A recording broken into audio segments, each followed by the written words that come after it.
আচ্ছা, হঠাৎ করেই আমেরিকা ভারতের অর্থনীতির উপরে আঘাত আনার চেষ্টা করছে কেন?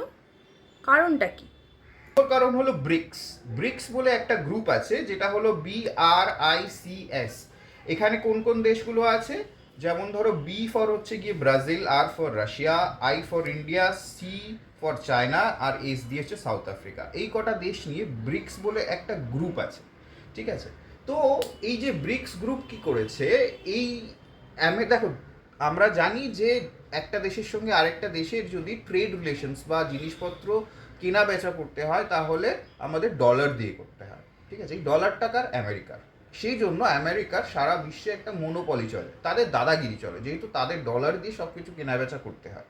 তো এই যে ব্রিক্স যারা আছে, ব্রিক্স যে গ্রুপটা আছে, তার মধ্যে যে দেশগুলো আছে, তারা কথাবার্তা জাস্ট একটা হয়েছিল যে তারা নিজেদের একটা কারেন্সি লঞ্চ করবে, যেটায় তারা আদান প্রদান করবে জিনিসপত্র বা কেনা বেচা করবে।